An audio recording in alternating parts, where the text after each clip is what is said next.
Hi there, you're listening to Unnatural Selection, the show about newsy type stuff and things. My name is George. My name is Tom.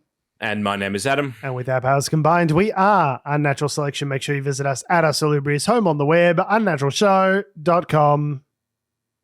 Back for another week, gentlemen. Here we are. I almost didn't make it due to being intoxicated last night, but I'm here now. George just got his protein shake. I'm just we're ready to rumble. No one made you mention that. Like, you chose to put that out on the internet. You just wanted, as someone in their mid-30s, you just wanted people to know that I'm hungover. That he still has a social life and is still cool and with it. Still cool. I'm still aware of the Triple J's and the fun times. Do people listen to Triple J anymore? I don't actually know. Well, I don't know. I just went to a bar last night and we were like, we're too old to be here. That was the, really? That was the general vibe. Yeah, actually, had a similar thing yesterday as well. My partner and I, we caught up with a friend for a drink, and then after, they took the train home, we're like, oh, do we want to go somewhere else, grab one last drink before we go? And the nearest place was like a lawn bowls club, lawn bowls bar sort of around. We're like, all right, we'll go check it out. And we walked past, and no joke, the vibe was like end of year 12. It felt like a school social was going on in there. We were like, we're not even going to walk in the door to check if that theory is accurate. I think just, no, that was, the world was telling us to go home. You don't need another one. You don't have to go enter like a party full of tweens. You're too old when you feel too old for the bowls place. Yeah, it really felt like, this is the school social. And I was like, no, we're not even, no. I saw a TikTok. I saw a TikTok the other day, and I know we had our own lingo and stuff growing up. But of course. The Gen Z lingo just feels like it's so detached from reality. Like, I was watching some TikTok and some kid was saying, no cap, I'm finna something yes slay, and I was just like, what the fuck are you talking about? What are you talking about? It's like you're speaking a different fucking language. Like, what are you actually talking about? Speak English. I understood half of that, maybe.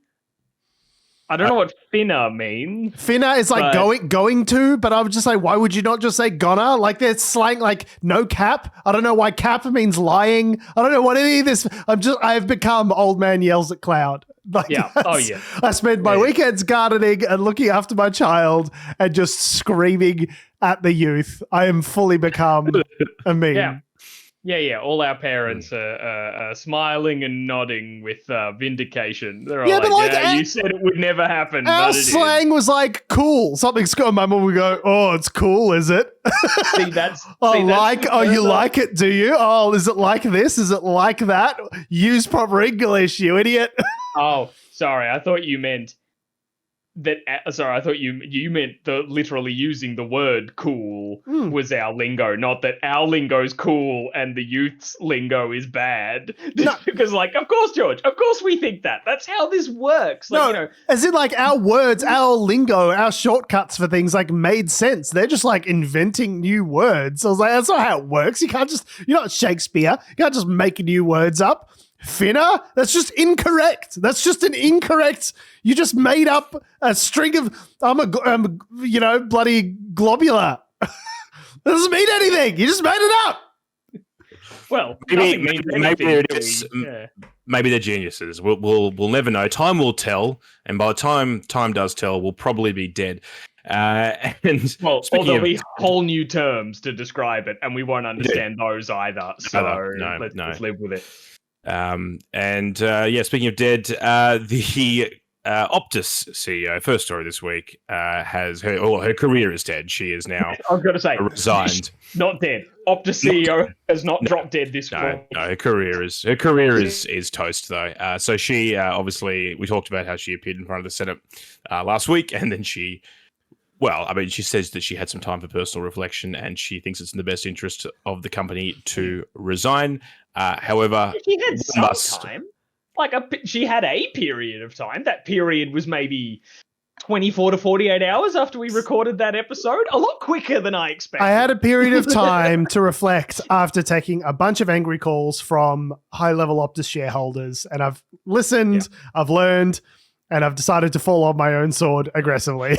I was thinking of is it she has exited the building, or is it she was pushed off the third-story balcony? She resigned from a great height. Yeah. It's just there's one of these clumsy oligarchs slipping on bananas on a 10th story apartment window. Yeah. So she was resigned or defenestrated. I suppose the choice is yours. Which like wasn't when she was appointed. Didn't we have this conversation about women CEOs only get appointed when a company's already in trouble? And she only got appointed like a year ago. It wasn't this context. I don't know if that was specifically around Optus, but I think we brought it up. Was that Qantas? Yeah, maybe it was the Qantas CEO. Yeah, it was around then. But yeah, the similar kind of thing of that. Yeah, whether correlation or causation, but yeah, that just seems to happen. And then, I don't know, like a company that's already in a bit of trouble probably is more likely to get in a bit of trouble because they're in a state of things being fixed, and then they have to fall on their own swords and have some integrity. I just think it's so funny that like Alan Joyce like lasted through 15 years of just being just terrible. and this woman, like, first scandal, which I would argue she's only been around for a year. I don't even know if it's really her fault, because it's like, this is kind of like maybe your CTO should resign, your chief technical officer. This is like a pretty technical problem. I don't think the CEO really had direct oversight of like some intern who pushed a software update without checking it properly. Like, and they're like, bring me ahead. She's been around for 12 months. Like, meanwhile, Alan Joyce is like, skipping on the skipping around on the taking the first flight back to Ireland, wasn't it? After resigning, not taking a Qantas flight either. Funnily enough. Oh, the service is shit. You got to go Emirates. So that happened. That happened, and yeah, I mean, it's been a week of corporate and political revolutions, and if we look over to Argentina, shit's gotten pretty wild over there because we have covered in the past that Argentina's politically and economically at the moment is in a bit of strife. Doing great. They have an inflation rate of 143%. And so is that 40%. Above target or? No, it's bad. It's like golf. The low you want the low number. Lower is better. Okay, cool. Yeah. And 40% of Argentinians or Argentines are living in poverty. So the solution to this was they had an election. You could have more of the same, or you could elect a crazy guy. Yeah. The election was very much a someone else kind of chant. And a pretty wild character stuck their hand up and said, I'm someone else, and that's who won. His name's Javier Milei, I want to say. Milei, I believe that's pronounced. He's 53. He has been often compared to as sort of like a Donald Trump Jr., but not like Donald Trump Jr. as in Donald Trump's son, but more like a copy of Donald Trump thing, the reason you can tell he's not like Donald Trump Jr. is that Donald Trump actually likes him. Yes. Donald Trump actually has said nice things about him on the record, and will not deny that he said those things if you asked him about them. So I don't know, just the BBC just had a nice little kind of some descriptions of the new president. Sometimes dubbed El Loco, which translates to the madman, it says, by his critics. Milei, he promised some pretty drastic things. Adam, you mentioned before the show that one of his things, he wanted to just ditch the local currency. Just wanted to ditch the peso. He was like, no, let's change our currency and use the US dollar instead. And he said he wanted to, quote, blow up the central bank. It's an interesting theory. Like, I mean, obviously, if your currency is dog shit, does does start changing using another one. currency, does that sort of help inflation? I actually don't know. Like, Yeah. maybe it does. I don't know. So there are the closest comparison probably is with the Eurozone, right? So during the Greek debt crisis in sort of circa 2014, 2012, whenever that was, you had maybe an analogous situation to what it looks like when a country is in a debt or in an economic situation where they are not pegged to their own individual currency, right? So previously, the Greeks had the drachma, which was their individual unit of currency. At the time of the Greek debt crisis, they had the euro, and the whole Eurozone, everyone who was in the Eurozone, Greece, Italy, Germany, all these different countries were on the single currency, being the euro. And being on the euro caused a lot of difficulties for Greece because it prevented them from being able to control their own currency centrally in order to help to deal with the debt crisis. So, for example, if you're in a situation where you're, say you're Australia or say you're the US and you have a problem with debt or you have a problem with, your finances in general, you can play with the value of your currency by creating more or less of it, which affects the value of it. And that can then in turn have an effect on foreign direct investment, right? If you lower your currency and your products are more easy to be purchased by someone overseas because your dollar's worth less, then it helps with exports and you can kind of rebalance things in your economy a little bit. This is how I understand it, right? I could be completely wrong about this. You have control, a little bit more control over your exports and imports and can do things and how that works. If you don't have control of your currency, if you're ceding that to an external authority, like the Greeks did in the Eurozone crisis, it prevents you from really being able to do too much to address some of those issues. However, if your currency is as unstable as the peso is, it reminds me of like hyperinflation, like post World War I Germany, where people were literally like bringing, wheelbarrows full of cash in order to buy a loaf of bread because like everything was just so out of control with regards to inflation, hyperinflation. So I like, my instinct tells me though that not having a central bank, just this guy, I don't know if the proposal's any good or not, but the fact that it's coming from this guy leads me to believe that it's not a good proposal. You know what I mean? Like when Trump suggests something, I'm like, I don't know how I feel about that issue specifically. I'm going to assume I'm probably against it's a bad idea. I'm assuming it's a bad idea because Trump's saying it. I'll Google it later.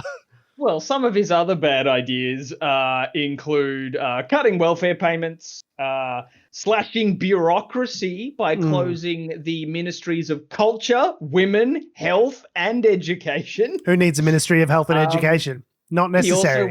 He also wants to privatize their energy company, the public broadcasters. Yeah, so all of this makes me feel like the central bank idea is probably no good, right? Like if it's of a piece with all of these other ideas, and the fact that he cloned his dog and says that his dog gives him advice on the economy. All right, so hang on. Yeah, you were burying the lead there. I was going to get to that. All right. So on top of No, this, Tom, you were burying the lead. I was bringing the lead to the surface. Yeah. He also wants to do some other things like loosening gun laws and abolish abortion and also allow the sale and purchase of human organs, which I'm sure that will go great. Sorry, what? Very cool. Very cool way to go.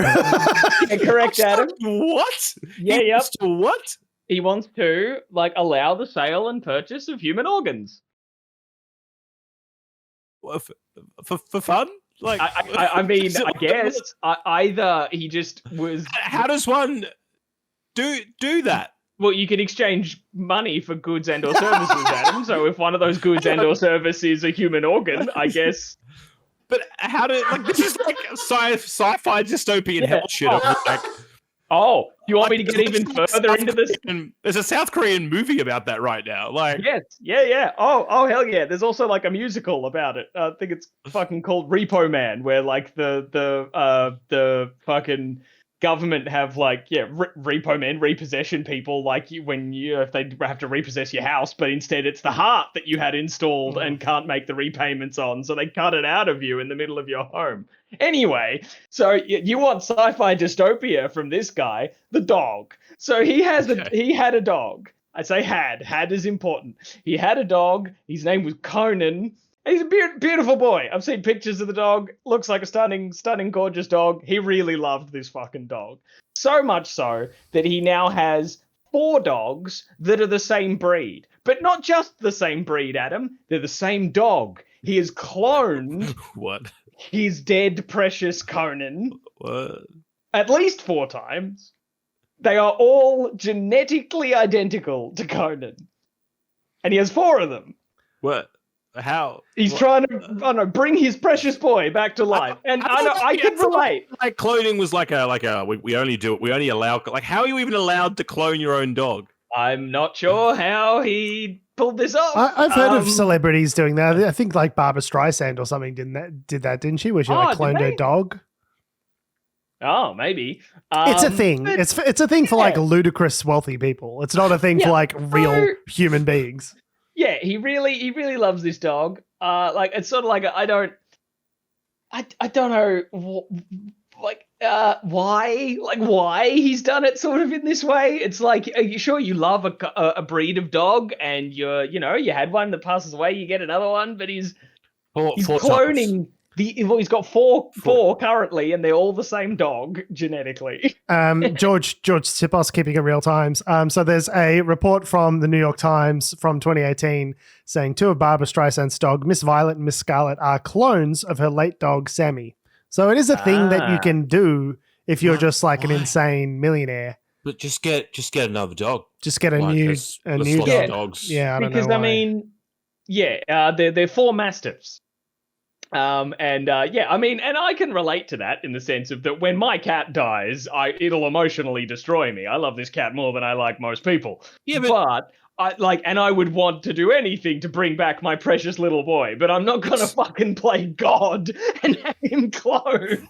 Even if you genetically bring him back, it's not going to be the same dog. Oh, that's what I'm wondering. In this, is he trying to do a cognitive Yeah, that's what I'm wondering.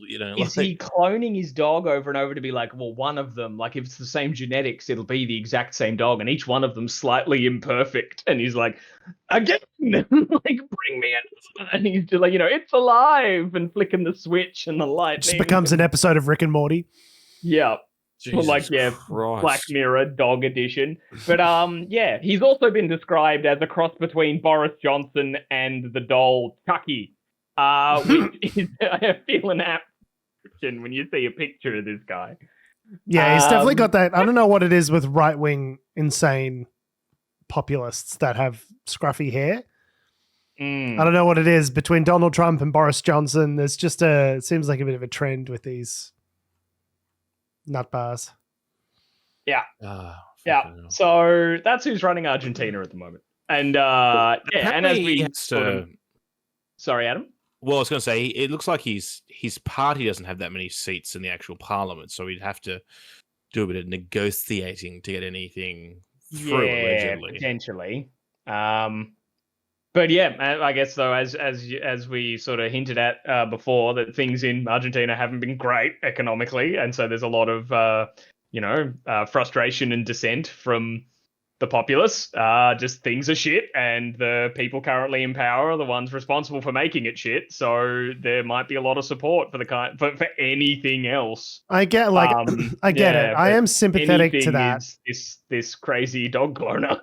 I am sympathetic to that, where it's like the people who have been in power are so shit that, you just want to change. And I get it. But like the dog cloning guy seems a bridge too. You know what I mean? The crazy dog cloning guy who's like, you know what? You know how we'll fix the economy? You want to sell your kidney? You can. You could just go down the corner shop, garage sale, have kidneys. I just, don't get me wrong. Like if the choices at the last election were like Scott Morrison, or, who was that sovereign citizen guy? Malcolm Roberts. Yeah. It's like, as much as I really don't like Scott Morrison, I can't vote for the Malcolm Roberts guy. There's still a level of unpalatability. And I think cloning your dog is that red line for me. I don't know what it is. Yeah. Is he a former economist himself, Mr. Milei? I think he is, isn't he? I think he had some, It's just there's a line here that during the campaign, the former economist, pundit held a chainsaw aloft to symbolize. Oh yeah, that's the other thing. And then, he did that was wild. The chainsaw is like his image.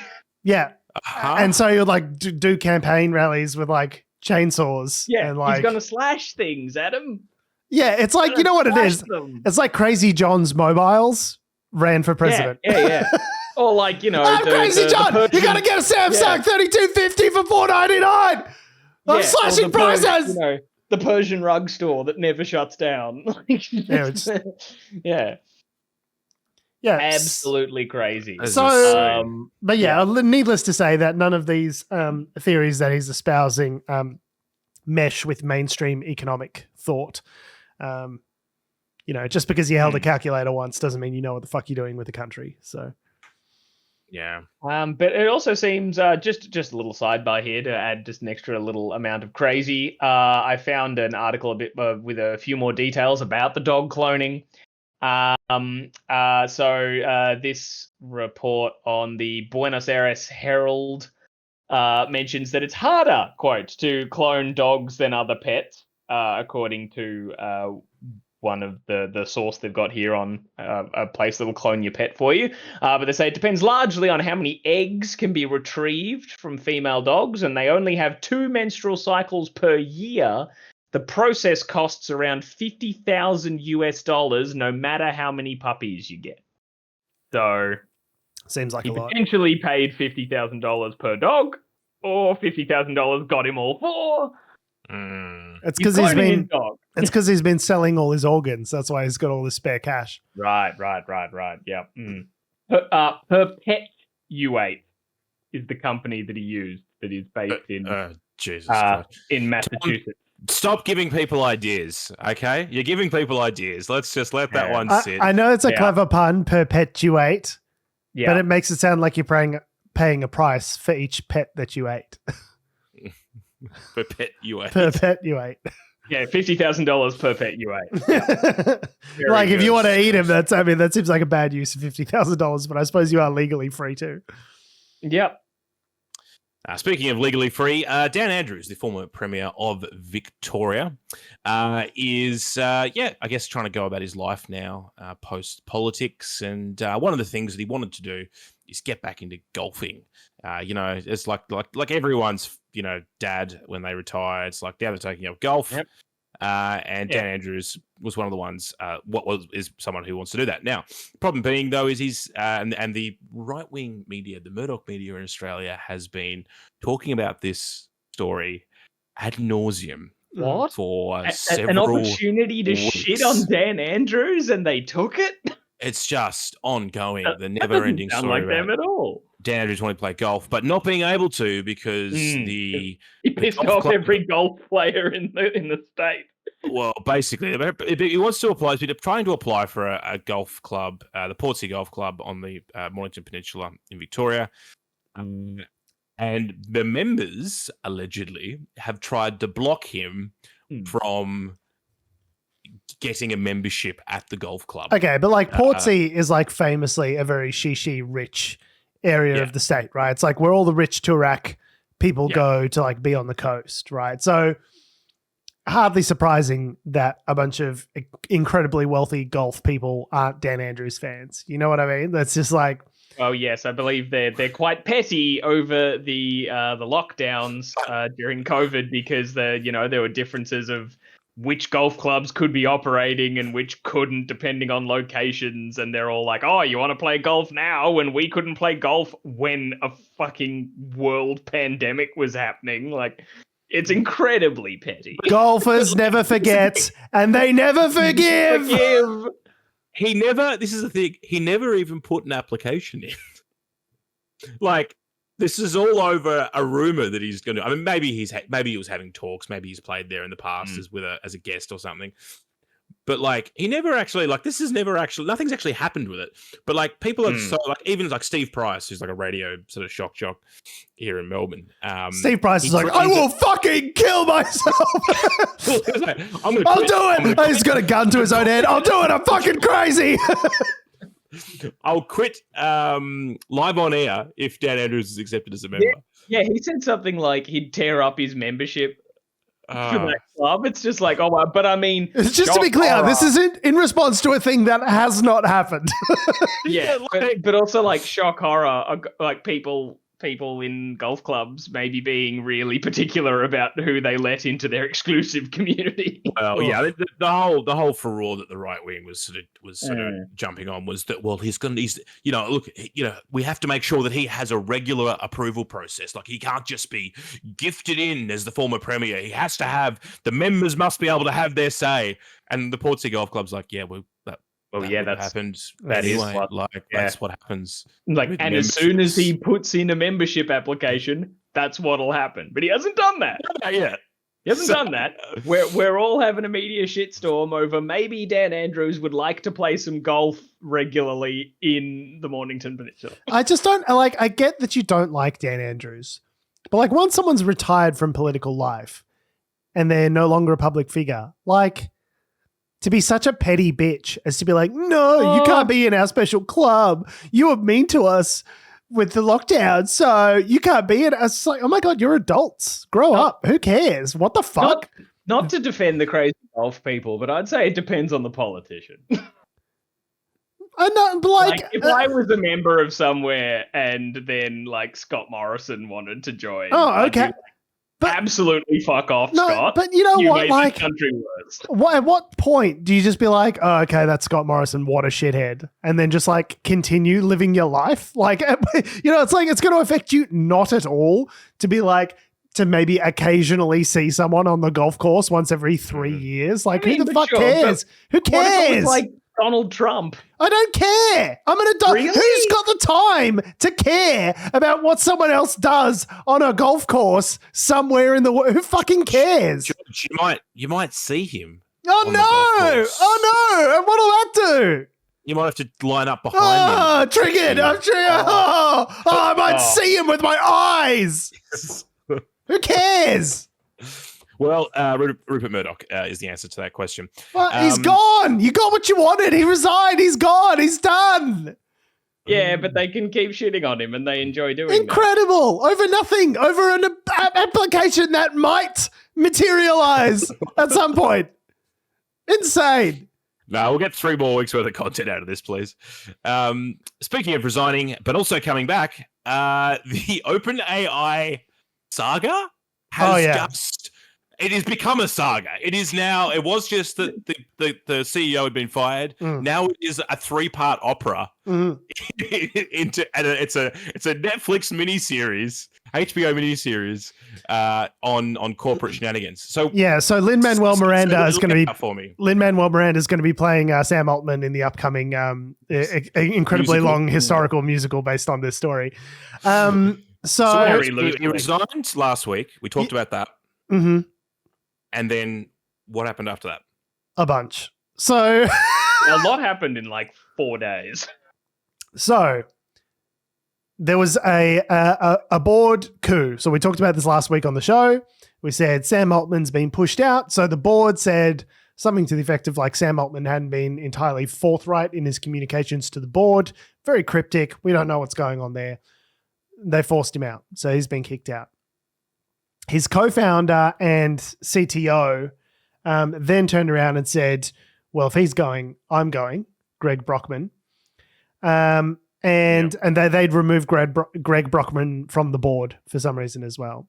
Now, they haven't really sort of been specific as to why they've done this, and I think that was the main sort of problem. So there's been rumblings that it was to do with how productized ChatGPT is becoming, that suggestions that maybe Sam Altman was running ahead of like safety protocols and wanting to monetize the product earlier than some people on the board thought was safe. And there's a profile in the Sydney Morning Herald, which we'll link in the show notes, of Helen Toner, who's a Melbourne researcher who was on the board, who appears to be at the heart of this ideological debate at OpenAI and may have been one of the people that was responsible for getting Sam ousted.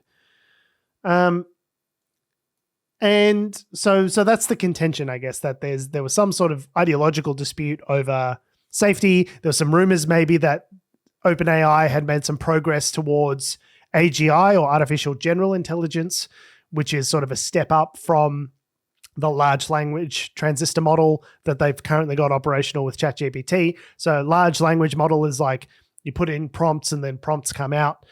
It's good at a very specific task, whereas AGI would be good at a number of different tasks. You could say, analyze this and then, go set up an appointment and do, like it would be able to chain different kinds of human-like activities. More of it. So when they say general intelligence, it's sort of a vague term. There's not like a particular singular definition around what AGI is, but it's something that's more capable at a bunch of general human tasks than the language model that exists currently. And so the rumors were maybe, people on the board wanted to pump the brakes and Sam Altman was all steam ahead. And then that's why he got booted. Anyway, if that was the case, that still hasn't been sort of socialized out to everyone, because 95% of the employees at OpenAI said, well, if these guys go, we'll quit as well. 770 employees signed a letter saying, okay, well, you can fire these guys, but we'll go as well, and you won't have a fucking company anymore. Microsoft then gets involved because Microsoft has an investment stake in OpenAI to the tune of like $10 billion or something. And they said, hey, I have a very enticing offer for you. Why don't you come bring all of your lovely brains over to Microsoft and work in our advanced AI division that we just set up today? And we're already planning to do it. It just so happens that we've set up this division. So basically what they said is anyone who wants to leave OpenAI is welcome here. Sam Altman's going to be the head of this new group within Microsoft that we're heading up. And so what ended up happening was the board backed down, rehired Sam back into the role of CEO. So there were four CEOs in the last week. Sam Altman. There was someone from the C-suite. Mira Marathi? Yep, was stepped up, who was the company's chief technology officer, I think. Chief technology the CTO? officer. Yeah, maybe. Yeah. Then there was the guy from Twitch. So Emmett Shear. That's the one. Yeah. Emmett Shear. And he, former CEO of Twitch, he was CEO for about 2 days, and then they sort of brokered this deal to bring Sam Altman back in as the CEO. Yeah, three people, four CEOs. 4 CEOs, 3 people, 1 week, 2 girls, 1 cup. What? Hang on. But so I read that it was like one of the things that got him back on board was there was some appeal by someone's wife.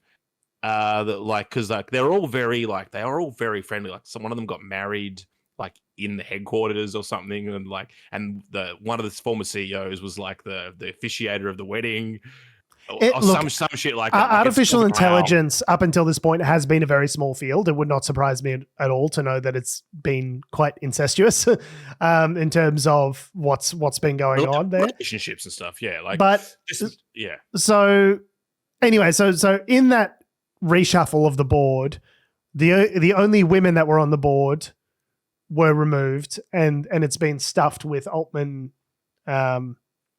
people friendly to Altman, including Larry, what's his name? Larry Summers, who was like former Clinton, ran their their banking arm. What was his treasurer? Yeah, not treasurer. What's the phrase that they have? Finance guru, former United States Secretary of the Treasury. Yeah, and and a lot of commentators have been like, "Why is this guy involved? He has no technical experience with AI." And I'm like, obviously, because of his political connections. Like, do you not understand how the world works? Yeah, right. Anyway, so all the women have been kicked off the board, and presumably all of those same people were the people who were more concerned about AI development and, its ethical implementation in the world. Now, OpenAI specifically has a very interesting business structure. The company, the structure itself is a non-for-profit, but that non-for-profit owns a subsidiary which is for profit. Okay. You're and allowed then to do that? Just Like- a snifter of for profit. Anyway, It's not for profit. but well, it's capped. So it's basically like anyone who invests into that subsidiary is only allowed to get a 100x return on their money. So, which is still massive, but like, you know, for tech companies, obviously you'd be talking about many times that potentially, depending on how big a company blows up. Anyway, so this whole thing is basically sort of called into question the valuation of this company. The reason that structure came about is if we go back, Elon Musk, it always comes back to Musk. Elon Musk was an early investor in the company. And he said, well, if you guys aren't looking to be rapacious capitalists and monetize the fuck out of this, then I'm going to pull my money. He does. And then Sam Altman realizes, hey, if we're going to make this a thing, we need to get capitalistic with it and start getting proper, you know, venture capital investment in order to get this happening. So that's why they set up these, you know, for-profit subsidiary. So I guess maybe for some of those people who are like techno-optimists, you know, looking at this as in terms of like a project to help humanity. And then they've got all these like corporate finance, Silicon Valley guys coming in wanting to make money off it.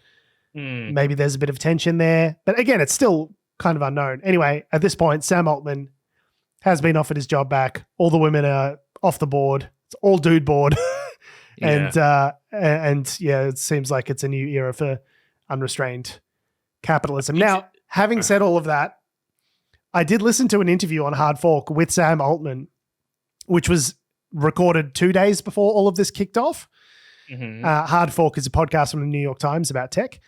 And he seems like a reasonably thoughtful guy. Like he doesn't seem like the kind of like, you know, like Elon Musk sort of tech bro, rapacious capitalist kind of vibe. Like it seems like he is pretty thoughtful about the issues coming up with AI. And it seems like he is interested in solving them. Like he goes like, obviously I'm a fan of the technology. I think it's great. I wanted to get out there. I wanted to improve people's lives, but I want to do it in a way that's safe and, you know, and measured. So he doesn't seem to me like a money gun, you know, stonks guy.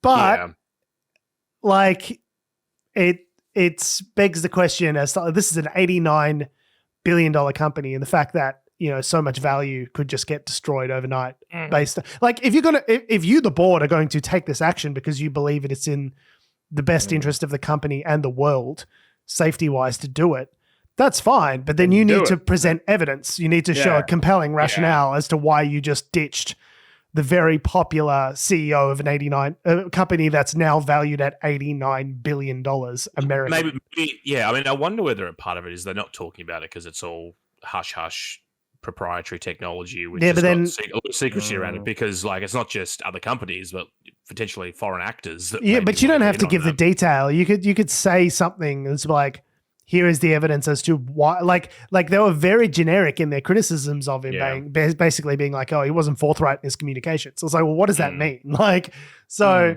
did he lie? What did he lie about? What are the specifics of that? Why is that like, why is that a deal breaker? Yeah. And I don't think they answered any of those questions to anyone's satisfaction, because he's like a very popular tech CEO. This is the guy that's like at the forefront of. He's a guru. He's the guy. He's the guy right now. He's the Zuckerberg of, you know, 20 years ago at the moment. So. Yeah, but they tried to get rid of him based on vibes. Yeah, bad vibes. That's what it seems like. Yeah. It's interesting that Microsoft, that, you know, like 2 days ago or whatever it was, 3 days ago, were like, well, we're setting up our own division. You guys can all come across. And then a day later, they're like, well, no, we'll just have a seat. You know, we'll just have a seat on your board. Like, are they still doing the thing that they said they were going to do, or they scrapped that idea? I think that might be scrapped. They're just like, we're just happy to be invited. Like, they've got a massive stake in OpenAI, so they know that Microsoft is going to be the beneficiary of whatever the fuck comes out of there. They're just happy to be at the table. Like a mid-tier employee or something, being like, or what the fuck? Like, just a general job, like, you know, like Monday, you're just working on some code. You know, you've got like maybe a couple of tasks, a few things, you know, a few meetings set up or whatever it may be, and then like, you know, the whole thing goes down, and you're like, you know, you sign the letter, and then they're like, Microsoft are like, hey, do you want to come across to your job offers? You're like, well, guess I'm going to Microsoft. But pick the family up. We'll move. We'll move. You know, move to Seattle. Move to Seattle. And then, like 2 days later, like, oh no, Altman's back on board. You're like, oh, fuck that, cancel. Don't worry about it. Like, what a week! Such an insane week. And I don't know, one of my favorite little details from it was the website 404 Media took this opportunity, like, just because for the brief window that Emmett Shear was the CEO in that that 4 CEOs in a week kind of period, decided to post a little article about the fact that Emmett Shear is name checked in a piece of Harry Potter fan fiction. Stick with me. Harry Potter fan fiction that is very popular among the effective altruists and AI doomer communities, called Harry Potter and the Methods of Rationality. It is 660,000 words long. No, shut up. Shut the fuck up. It is huge and written by Elizia Yudkowsky. It seems to be very popular among like the kind of tech bros that are all like, maybe with my millions I can make the world a better place by creating better technology, and maybe AI is going to destroy us all, so how can we do this well? I would like to, in defense of effective altruism, like it's a movement that's been very much hijacked by the techno bros to justify doing whatever the fuck it is that they want to do. So like, when I think effective altruists, I think Sam Bankman-Fried. Yeah, exactly. And that's first name that comes that's to mind. really unfair, because like Peter Singer and other philosophers have really sort of been at the vanguard of this movement, popularizing it. And so for someone like Sam Bankman-Fried to be like, I care about fucking, crypto, so that's what I'm going to make it about. Like, that really misunderstands the whole idea of effective altruism, which is really at its core just like making sure that the money that you spend in donations is effectively used. So Peter Singer's organization, GiveWell, I think it's GiveWell. GiveWell and The Life You Can Save. Basically, they're sort of charities that direct you, and it's like they don't take any money from your donation. They just pass it through. But they say, hey, we've done all of these assessments on good charities that spend their money well, that have good accountability and transparency measures, and the things that they're doing are good. So it's like not about getting reading materials to blind dogs or something. It's like, no, this is, here's the most effective ways that you can spend your money to help save the most amount of lives, right? It's a good idea at its heart. And that's where I donate our charity money to, is through The Life You Can Save, because I believe it's a fundamentally good idea, right? Like, you donate money to causes that need it the most, and that will get the most out of your money. But then Sam Bankman-Fried's like, what do we owe to future generations? And so the biggest thing that I could work on would be becoming a crypto billionaire, and then using those billions to like donate and, that's the thing of, rather than spending the money that you like, donating the money you have to causes, it's more like, no, I'll be able to make more money through this crazy crypto scheme, and then I'll be able to do that even better. Like, it's actually selfless of me to become a tech bro billionaire. Yeah, to earn as much money as possible with the idea of giving it away later. But it is predicated on the idea that you do actually give it all away later, rather than go to jail for tax fraud, which is what Sam Bankman-Fried actually did. Yeah. Can we just take a step back? Harry Potter fan fiction. Yes. Harry Potter and the Methods of Rationality. But like, is it telling a story which is like, what's what I'm looking for, an analogy or a here we go. What am I trying to say? A metaphor for some other message. Well, the book is 660,000 words long. Yes. So if you want to find it all out, you can read the whole thing.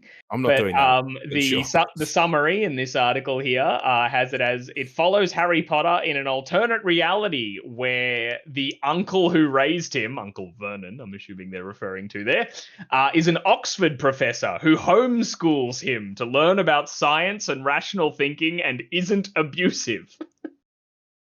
Okay.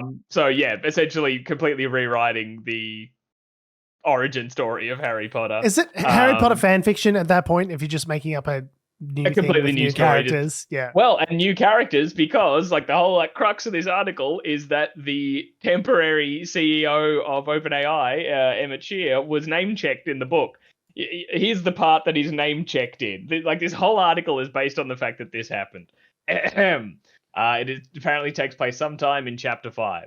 It says, the final Quidditch match of the year was between Ravenclaw and Slytherin. Earlier in the year, Gryffindor's initial Quidditch lead had vanished after their new seeker, Emmett Shear, fell off a possibly malfunctioning broomstick during his second game. This had also required some hasty rescheduling of the remaining games. This, the final game of the year, wouldn't end until the snitch was caught. That is apparently the reference to this CEO. It just makes you appreciate, like, I know J.K. Rowling is, personal problems aside with J.K. Rowling and her opinions on trans people, it's, at least her writing was, whilst not complex, it was interesting. This is just incredibly boring writing. It's like, ChatGPT, write me a paragraph about Quidditch, including CEO Emmett Shear. Like that is the quality of this work. It's so insane that it's just like the reference to him in the book is clearly a thing of the person writing this fan fiction was like, oh, I'll just use who are people in tech. I'll just like drop that name in there. That's a fun Easter egg. And it's like, oh, he's in this. He didn't write the book.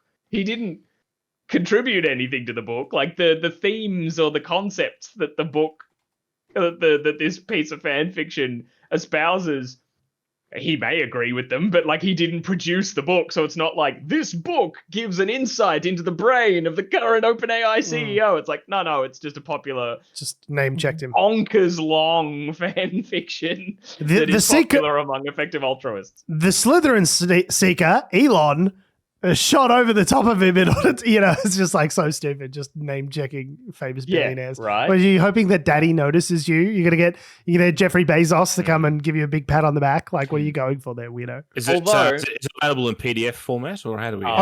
Exclusively PDF format. I'm sure you can dig it up somewhere. But for context, though, Shear has tweeted previously about reading Harry Potter and the Methods of Rationality on multiple occasions and said he reread it in 2022. Remember, this is 660,000 words long.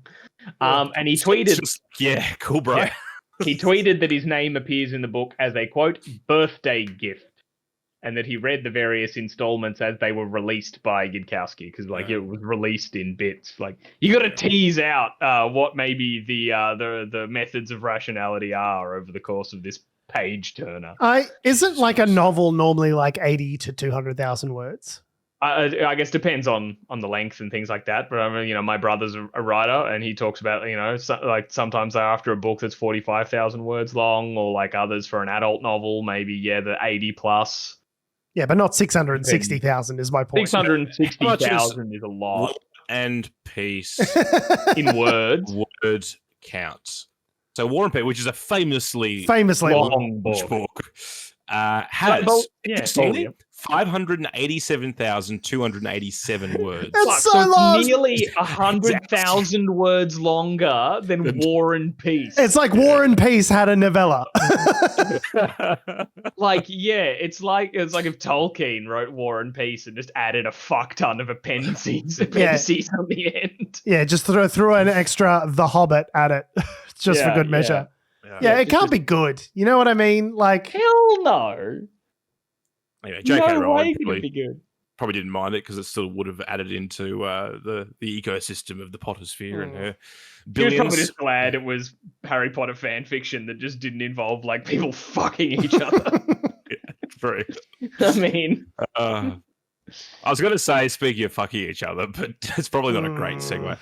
It's probably something to do with rationality, but our next story is that Jacob Chansley, who you might ask who the fuck is that? He is the QAnon Shaman from the January 6 Capitol riots in 2020. Oh, really? I thought that was JK from Jamiroquai. No, it's the QAnon Shaman. Probably the most famous, one of the most famous images that came out of that. He was a gentleman that was dressed up with a pointy flag, American flag, lots of tats, a bearskin Viking hat thing, and an American flag, bullhorn kind of look, and very nines. Weird dude. And he's like, his photos of him walking around the chambers and stuff, and like screaming. He was arrested, I believe, and I think he was charged. I think prosecuted, convicted, and sentenced. Sentenced to 41 months. after pleading guilty to the felony charge of obstructing an official proceeding. But so that was he was sentenced to 41 months in November of 2021. But obviously, if he's been released last March, so he served a term of like 3 months. If it was November 2021 to 41 months, but then he gets out last March, which is March of 2022. Jesus. So he served 2023. It's 4 currently months. November. Wouldn't it be March this year? So, but it's still like it's less than 41 months. It said last March. Yeah, so March was March. Last March. Wouldn't you say March of this? Wouldn't you say March of this year? Well, no, last April. No, but if I say last October, you're not going to think it was 3 weeks ago. You're going to think it was the October previously. Cool. So it could be one of those like weird parlances that sort of lost in cultural translation. But anyway, so he was sentenced to 41 months, but he clearly hasn't served 41 months. Is my point, because 41 months would be nearly 4 years, and that was in 2021, and now he's running for Congress. And that's the headline of the article is that he is filed paperwork on Thursday declaring his interest in running as a candidate in Arizona's 8th congressional district. As a libertarian, though. As a libertarian. Not as a Republican, because that would be crazy. Sorry, here we go. It was March 2023 that he was released. That was your point. I followed the link. I was about to gloat, and then I realized you were correct. You are the one that is wrong. Last March means the previous March. That's bad English, Axios. It's American English. That's what that is. March was the previous March. I'm going to kill you. Are we still having this fucking argument? If I said last Sunday, okay, what am I referring to? Yeah, last Sunday. I'm not talking about today. No, because today's Sunday. Well, yeah, but that's the present. I'm gonna come to Sydney. I'm gonna fucking kill you. George, shut up. You're wrong. Get back in your box. Last means the previous one. Actually, it means the last one. Oh, God. What we were told in journalism school was don't say, like, last year, because it implies it's the last year that will ever happen.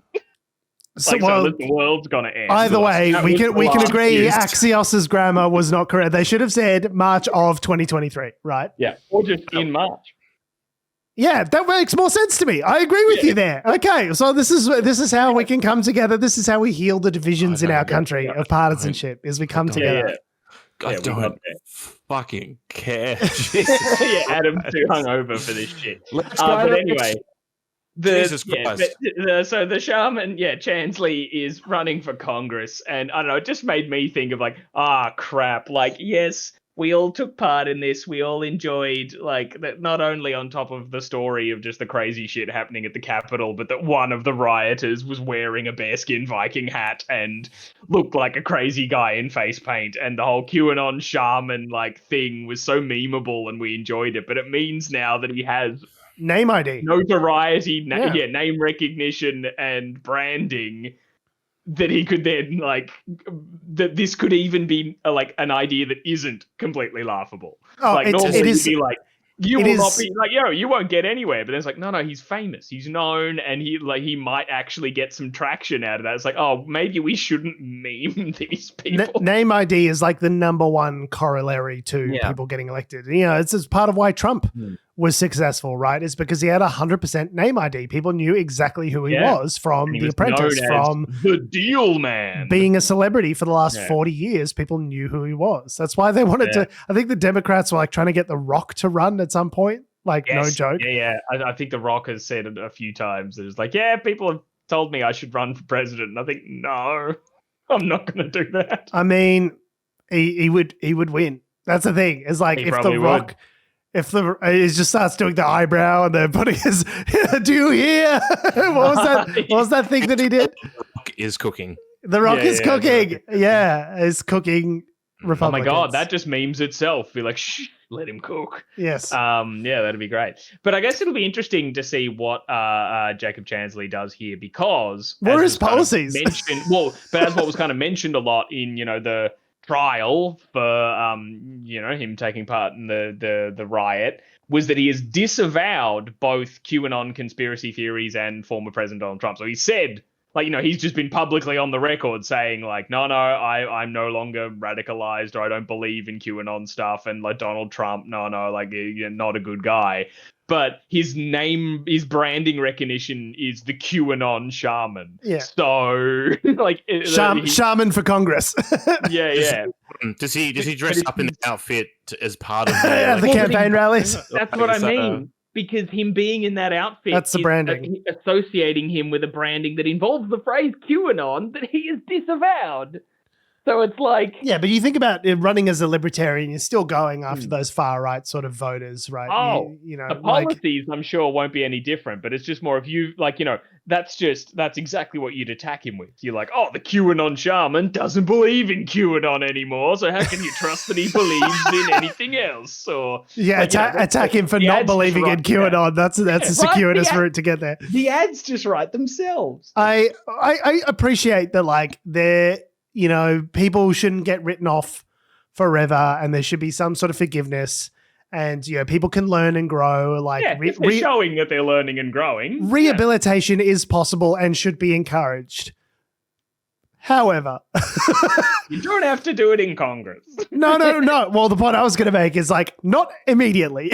There should be a little bit of a buffer period between being the QAnon Shaman and running for Congress. I think those two ideas should be separated by a number of years. Oh, it's been 3 years. He's done his time. It shouldn't be within one. You don't get a full redemption arc in one fucking election cycle. Yeah. Okay? And you need at least 2 election cycles.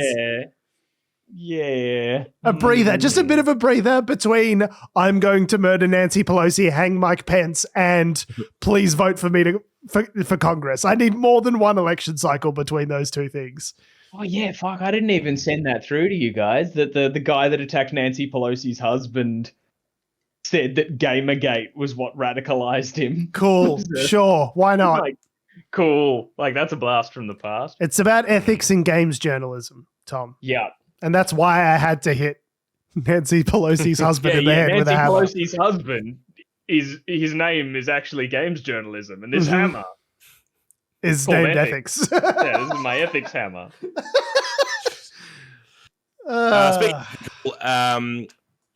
Speaking of doing things quickly as well, Netflix. Everyone would know the hit TV show Squid Game, and as George said before the show, it's a show about the sort of critiquing capitalism and the the unethical nature of it. Exploitation of the poor. And exactly. How capitalism turns each one of us into monsters in its own ways, right? Yeah.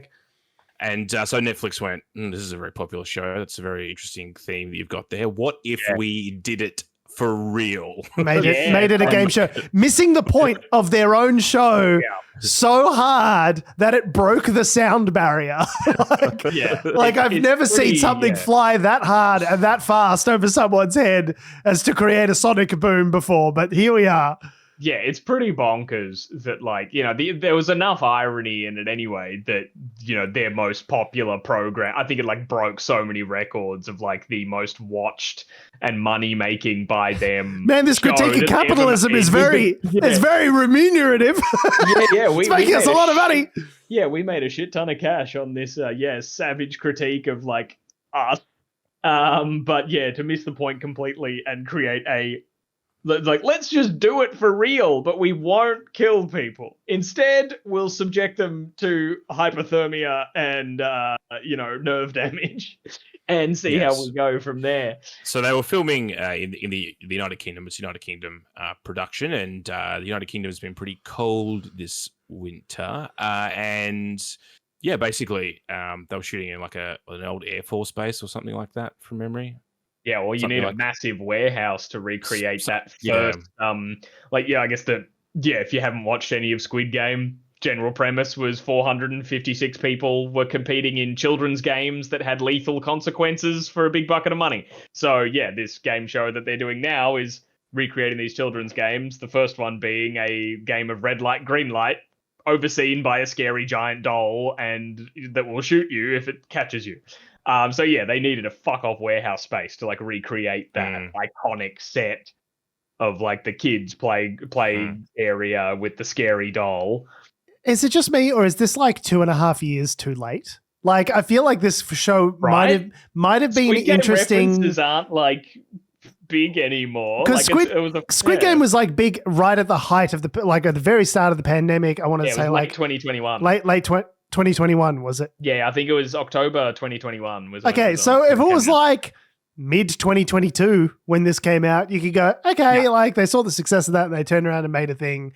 It's like, it's like years later now. Like, I don't think anyone's like, oh, when's the next fucking season of Squid Game coming? Like, no one wants, who asked for this? Didn't Mr. Beast already do this? Yeah, like massive YouTube personality Mr. Beast did this like within a few months, I think, of Squid Game. Like nowhere near with like say the craftsmanship fidelity that the Netflix property had, because obviously you can't impinge on their intellectual property too much. Sure. But like, he essentially did this with people seemingly much more successfully as well. Without getting sued, I guess. The story is that basically, so there were a couple of medical incidents that were on the show. People basically, because some of the challenges are reasonably physically strenuous, being out in the cold, they got hypothermia, and some people fainted. There were, the medics had to come in and help a bunch of people. And Netflix said that three of the 456 contestants received medical treatment during filming. Correct, yeah. But in that case, it was hypothermia. Apparently, one person's hands were turning purple. So basically an ambulance chasing law firm, Express Solicitors, has now launched a lawsuit against the producers. Well, that's what Netflix is calling them, ambulance chasers. We're not making that determination from here in Melbourne. It's a generalistic term for these kind of injury. Yeah, as we know, lawyers famously aren't litigious about this sort of thing. So go ahead and call them whatever you, Adam Doreen, would like to call them. I'm sure that's your personal opinion. I'm sure that they've got if they think there's a case, then they've probably got one to some extent.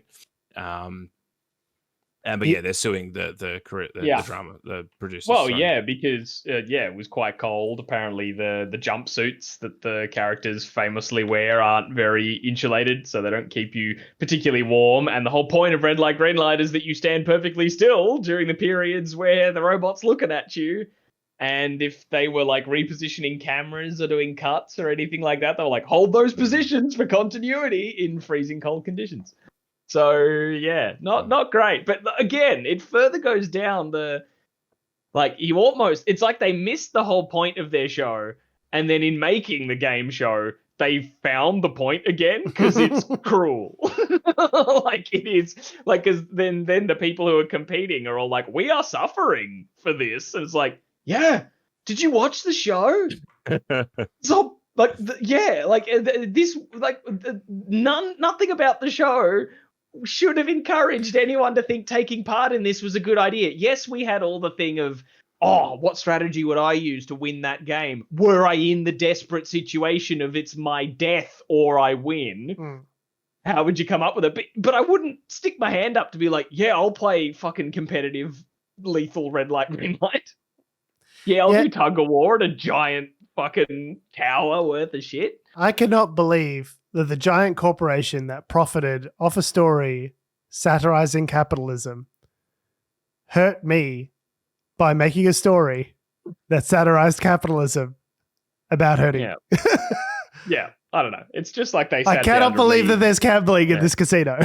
They sat down and read fucking 1984, and you were like, you know what we need? A Ministry of Truth. You know what we need? Cameras in every television. Idea. Ministry of Truth. I like that idea.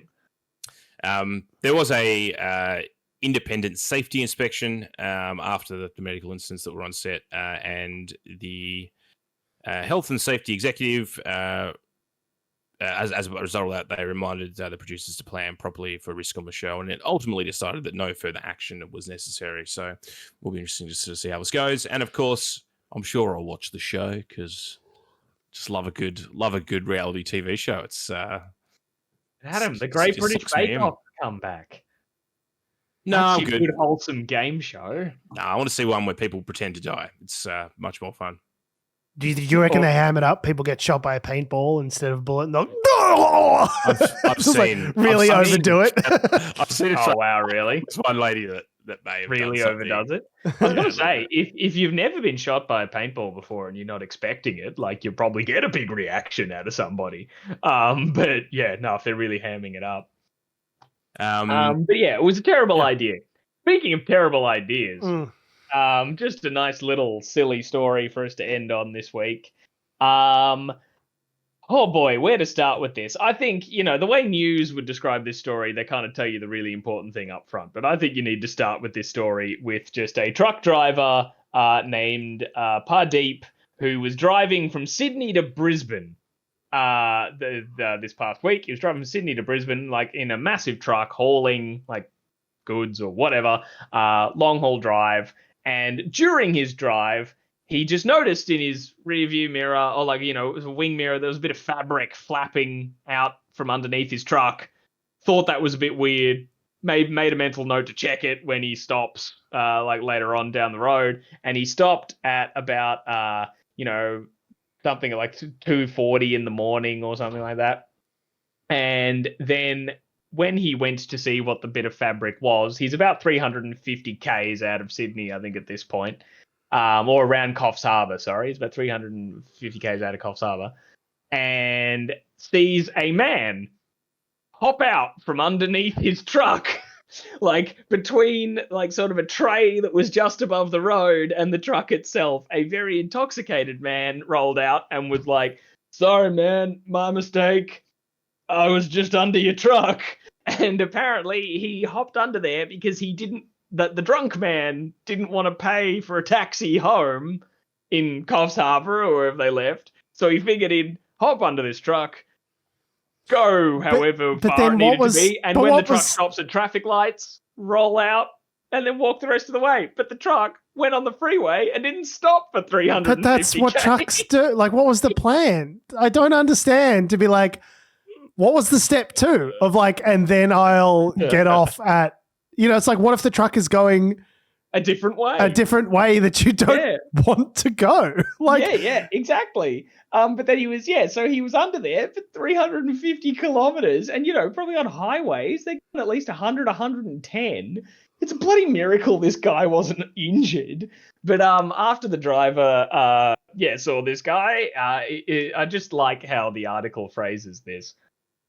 That Pradeep said he initially thought to phone the police and report the stowaway, but instead took pity on the man, offered him some water, and said, you can ride up with me up the front, and I'll take you to where I'm going, and then we'll sort it from there. I'll give you a lift in the cabin where people go. Yeah. It's like I'll give you a lift the rest of the way. But then the article says, when the conversation between the pair became hard to maintain, Pradeep revised his decision and called the police from a service station. And I just like to think, I know the guy was pissed as fuck, so it was probably that he was too inebriated. But hard to maintain, exactly. Was the small talk too awkward? Listen, buddy, I'm going to get back under there. You're going to drive me home, okay? Yeah, was he too inebriated and he's just like, I'm sick of this guy, I'm calling the cops? Was it just too socially awkward? We've all been in an Uber and the driver's trying to chat with you and you're like, oh, yeah, that's them Mets for you. And it's just uncomfortable and weird, and so you go, nah. Or I'd like to think that this stowaway, I don't know, just went for the wrong football team and happened to mention it. He's like, nah, I'm calling the cops. Nah, you're done. I was going to be nice to you, but you go for the Bombers? Call them up. I don't know. Yeah. Anyway, the man, when they arrived in Queensland and they got the police involved, the man was fined $288 and was given a free lift to the train station where he would then have to travel 400 plus Ks home. It seems like not enough of a fine for the level of stupidity involved in the act of potentially making someone else a killer by running over you. Well, yeah, it's very interesting in that. I hadn't even considered that part of it. It's sort of how much can you fine someone if the deterrent of you could be killed You doing dying. something this stupid isn't isn't enough. enough? I don't think any amount of money will be either. But $5,000 dudes. Yeah. Oh, I better not do that again. Yeah. And every like police, I think there's like a trucking association chief said like, this guy's lucky to be alive, and the police were all like, it's a goddamn miracle this guy's alive. You're an idiot. Go home. But yeah, so dear listeners, pay the $30 for a cab. Yeah, just get an Uber. Hide under a truck. Mate, get a Uber, get a Lyft, get a Didi. But Lots if of you options. get that, if you get a Didi and you don't get a truck, you won't have an amazing story. And True. a, You won't have these your are- name all through the paper. and a $288 fine, which seems $288 fine. fair and just, I guess. The law never lies. I just think, it's tell your kids one day, just your dad got under a truck one day and ended up in Queensland or New South Wales. Or Don't get wherever under a it was. truck. It ended up in Queensland. So Ended up in started in Queensland. like New South Wales around Coffs Harbour and ended up in Coomera in Brisbane. In Queensland, near Brisbane. Needless to say, the Unnatural Selection podcast does not support the views of Adam Christopher Doreen. Stop name checking me. Let's go. On that Also, can note, I just say in this article, though, Pardeep, the truck driver, has an amazing mustache. it's just You guys see the glorious. picture? Yeah. It's like one of those cartoonish, like, Oh. it twizzles up around the cheeks and, like, he looks like a ringmaster. A snidely whiplash moustache. Yeah. Yeah, very impressive, I have to Would say. make an amazing, like, potion salesman in, like, the Wild West. Yeah, I thought you were going to say in Harry Potter. No. Mr. McGibbon's boner potion. All right, that's another fanfic. On that note, we always will be Unnatural Selection. Make sure you visit us at our salubrious home on the web, unnaturalshow.com. Make sure you follow us on all the bullshit social medias that have, do, or ever will exist at Unnatural Show. That's Facebook, Twitter, YouTube, Instagram, and motherflippin' TikTok. Make sure you follow me on Twitter, Instagram, and Threads at George Tsipos. You can follow me on Twitter at Tom D. Heath. You can follow me down to the local truck stop where I'll be surveying trucks No. for potential expeditions No. to interstate destinations. Illegal. It's very expensive to travel now, George. It is. I understand the cost of living. To get a flight. No, The Christmas period, I put the flight costs up. yeah, I get it. I do understand. It's just a convenient way I to know. maybe get from A to B. I would like to clarify it is both illegal and incredibly dangerous. Thanks for listening, guys. I love your faces. We will see you next week. Like you could probably jump on the back of it. No, or something. I wouldn't no. think, right? Okay. Please stop.